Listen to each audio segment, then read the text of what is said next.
Have you seen the new trailer for the first season of Rings of Power? Have you heard about the new characters? Are you pumped for the new show centered around Middle-earth? If you aren't already, we guarantee after this video, you won't be able to wait until you see the first season. Firstly, how many seasons will there be? Amazon Studios has committed to at least 5 seasons of Rings of Power. They have also announced a budget of at least $1 billion, with plans to spend roughly $465 million for the first season alone. This hefty price tag makes this the most costly series of all time. Amazon has also said that the first season will consist of 8 episodes. The title of the first episode has been confirmed to be named Shadow of the Past. This is interesting because Shadow of the Past is also the name of the second chapter in the first book, Fellowship of the Ring, so perhaps this will be a reference to the Black Speech of Mordor. This is incredibly interesting for Lord of the Rings fans because it shows that we're sure to get right into the action, delving deep into the mystery that surrounds the land of Mordor and the equally mysterious rings. Up next, when is Rings of Power scheduled to release? Filming began in New Zealand in February of 2020, but the COVID-19 pandemic halted production for several months. Now, the production team is back to work and the first episode is set to debut on September 2nd, 2022. Rings of Power will be an Amazon Prime Video exclusive, so you'll need the subscription to be able to watch it. Although the filming began in New Zealand, Amazon Studios has decided to change filming locations for the next season to the UK. This change is due to the studio's strategy of expanding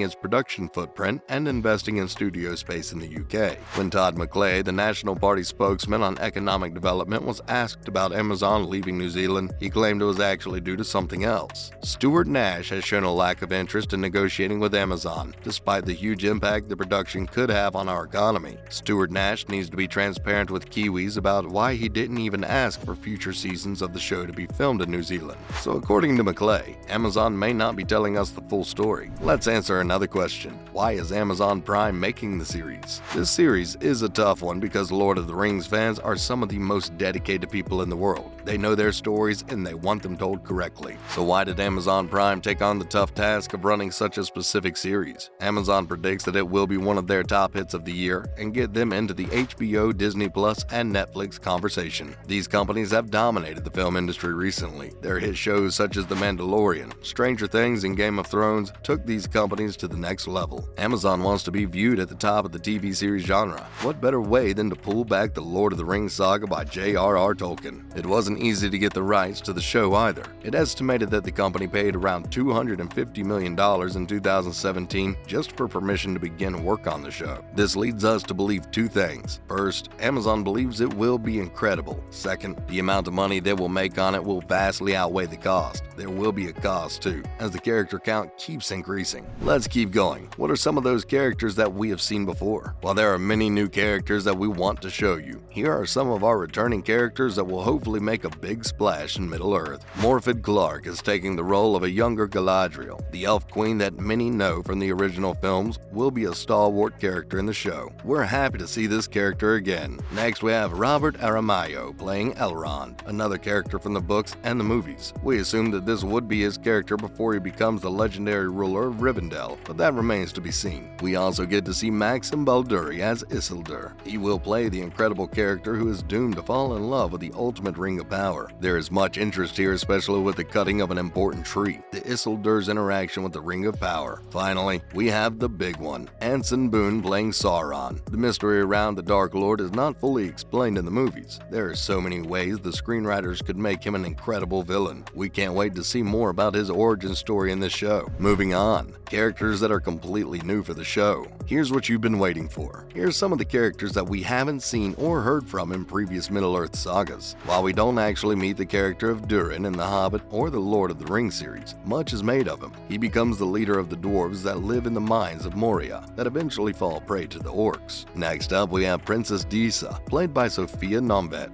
She gets the role of the first female dwarf. Wow, what a fine addition to the lineup of Middle-earth characters. She takes on a completely new persona that we have yet to see on the screen. Her synergy should be great alongside the other actors and actresses. Ismail Cordova has been cast in a completely new role, as the Sylvan elf Arondir. He hails from the same era as Legolas, and since we know Legolas has been alive for 1,000 years, might we see a bit of the elf's backstory through the eyes of Arondir? The series keeps getting better and better. Benjamin Walker gets the role of High King Gilgalad. He is shown in the trailer watching something fall out of the sky. He will be battling Sauron and is one of the first characters that was mentioned on social media by the Rings of Power Twitter account. Up next, what are the Harfoots? One new group of characters that will be introduced into the Lord of Rings universe will be the species known as Harfoots. Harfoots are an early particular breed of hobbits, so there are many similarities to the two. The Harfoots all lived in holes in the ground, which they call smeals. Smeals is very similar to hobbit holes. The difference is smeals is what the wealthy hobbit families would build, because they're far more luxurious. The holes were typically dug into the side of a hill. The average hobbit hole was very basic, with just a door and a window. The smeals were far more elaborate, with multiple windows and sometimes even back doors. A distinctive feature of the Harfoots is that they don't have beards, which is interesting because hobbits also don't have beards, other than those with the direct lineage to the stores. The Harfoots also did not wear footwear. The Harfoots were allies with the dwarves. This is interesting because the hobbits are notorious for not associating with outsiders when possible. What's the show even about?